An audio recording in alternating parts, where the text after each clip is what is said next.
नमस्कार, सुजस बुलेटिन में आपका स्वागत है। मैं हूं आपके साथ अश्विनी सिरोही। एक नजर हेडलाइंस पर।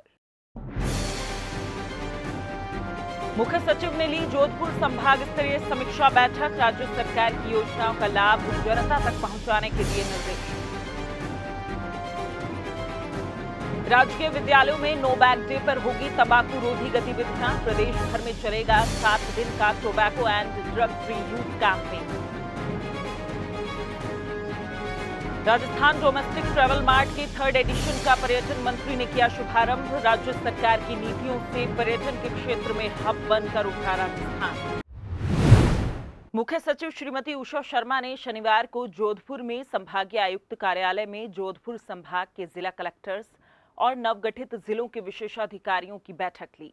मुख्य सचिव ने संभाग की गतिविधियों, प्रमुख विकास योजनाओं और कार्यक्रमों सहित विभिन्न बिंदुओं पर समीक्षा की और बहुआयामी विकास पर मंथन कर जरूरी दिशा निर्देश दिए।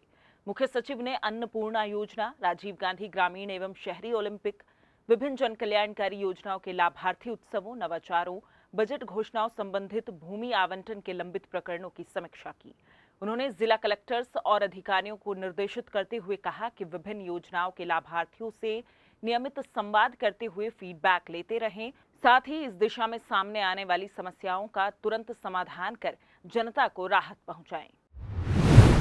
राजस्थान डोमेस्टिक ट्रैवल मार्ट 2023 के 3rd एडिशन का पर्यटन मंत्री श्री विश्वेंद्र सिंह ने शुभारंभ किया। ये ट्रैवल मार्ट जयपुर स्थित राजस्थान इंटरनेशनल सेंटर झालाना में आयोजित किया जा रहा है। इस अवसर पर पर्यटन मंत्री ने कहा कि राज्य सरकार की नीतियों से राजस्थान पर्यटन देश दुनिया में पर्यटन के क्षेत्र में प्रमुख हब बनकर उभरा है।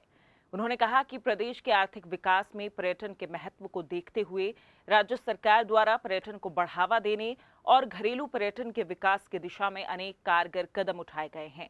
राजस्थान पर्यटन विकास निगम के अध्यक्ष श्री धर्मेंद्र राठौड़ ने कहा कि राजस्थान अपनी rural tourism policy, film promotion policy जैसी दूरदर्शी पर्यटन नीतियों के साथ देश भर के राज्यों के लिए एक आदर्श है।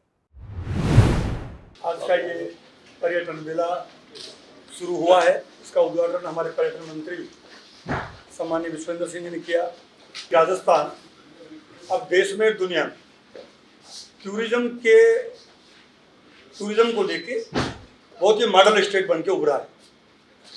जितनी पॉलिसी टूरिज्म इंडस्ट्री को लेकर राजस्थान में आई है, वैसा देश के किसी राज्य में नहीं है, ये हम दावे के साथ कह रहे हैं।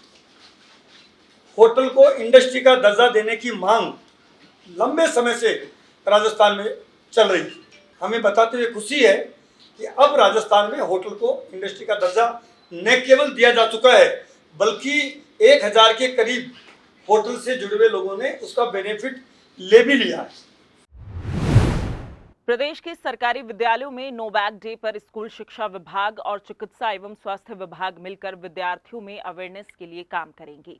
नेशनल हेल्थ मिशन की गतिविधियों को समाहित करते हुए 60 दिन का tobacco and drug free youth campaign चलाया जाएगा। इस सिलसिले में शनिवार को आबू रोड स्थित ब्रह्मा कुमारीज में की रिसोर्स पर्सन की ट्रेनिंग का आगाज हुआ, जिसका शुभारंभ जयपुर से वीसी के जरिए स्कूल शिक्षा विभाग के शासन सचिव श्री नवीन जैन ने किया। इस दौरान शासन सचिव ने कहा कि इस कैंपेन के तहत छात्र छात्राओं को न केवल खुद के विद्यालय परिसर बल्कि अपने आसपास के एरिया में भी तंबाकू रोधी गतिविधियों की निगरानी रखने के लिए प्रेरित किया जाएगा, जिससे बच्चे बचपन से ही इस बुरी लत से दूर रहें।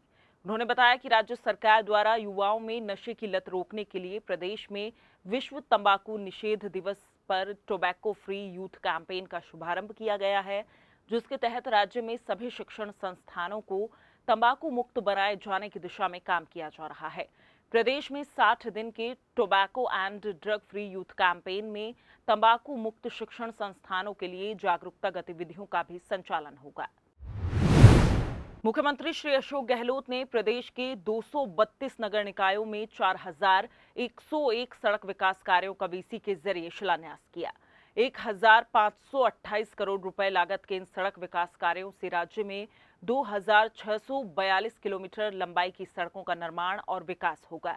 इस अवसर पर मुख्यमंत्री ने कहा कि किसी भी प्रदेश की प्रगति में मजबूत सड़क तंत्र का महत्वपूर्ण योगदान होता है। राज्य सरकार द्वारा सड़कों के सुदृढ़ीकरण और नवीनीकरण काम करवाए जा रहे हैं। सरकार द्वारा सड़कों के निर्माण में कमी नहीं रखी जा रही है। मुख्यमंत्री ने संबंधित विभाग के अधिकारियों को सड़कों की गुणवत्ता के साथ कार्यों को समय पर पूरा करने के निर्देश दिए। आज शिलान्यास हो रहे हैं 1528 करोड़ रुपए के सभी करीब 232 नगर निकाय में। आने वाले वक्त के अंदर मेरा मानना है कि ये काम जल्दी शुरू होंगे। बरसात का सीजन है, इसका थोड़ा टाइम लग सकता है, परंतु जिस प्रकार की तैयारी कर रखी है पीडब्ल्यूडी डिपार्टमेंट ने, जो अभी आपको बताया गया, तो मैं समझता हूँ कि ये काम भी बहुत ही तीव्र गति से कार्य हो सकेंगे। इस बात का मुझे पूरा विश्वास है। सड़कों का अपना अलग महत्व है। जहाँ सड़कें बन जाती हैं वहाँ विकास की गति बढ़ जाती है।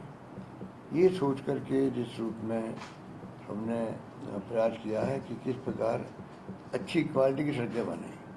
मुख्य बात है कि सड़क बने टाइम पे बने। सड़क बनते वक्त में विभिन्न डिपार्टमेंट के बीच समन्वय हो। मुख्यमंत्री ने सीकर में सड़क गड्ढे में गिरने से बच्चे की अकाल मृत्यु पर दुख व्यक्त किया। उन्होंने कहा कि निर्माण कार्यों की गुणवत्ता से कोई समझौता नहीं होना चाहिए। विभागीय विशेषज्ञों और थर्ड पार्टी ऑडिटर के अलावा जिला प्रशासन के अधिकारी और जनप्रतिनिधि निर्माण कार्यों में गुणवत्ता पर ध्यान रखें। इसमें स्थानीय आमजन भी अहम जिम्मेदारी निभाएं।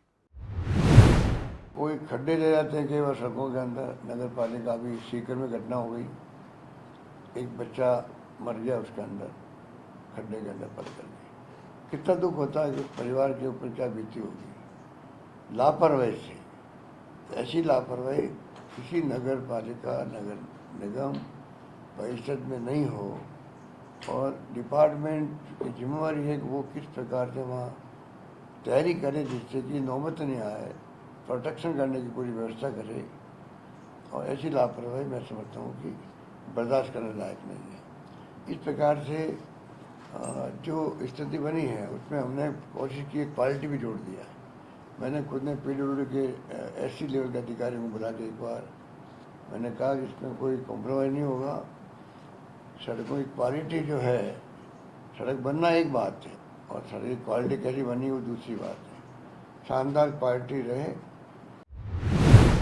खेती किसानी का काम करते समय किसानों को कभी मौसम की तो कभी प्राकृतिक आपदाओं की मार झेलनी पड़ती है, जिसके चलते किसान फसल की पैदावार का पूरा लाभ नहीं ले पाते।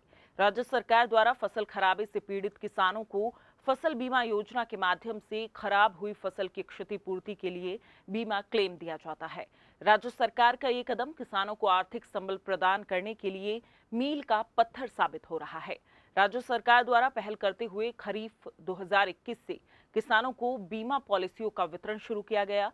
कृषि एवं उद्यानिकी शासन सचिव डॉक्टर पृथ्वी ने कहा कि प्रदेश में पिछले 4 सालों में लगभग 956.42 लाख फसल बीमा पॉलिसियों का सृजन हुआ है।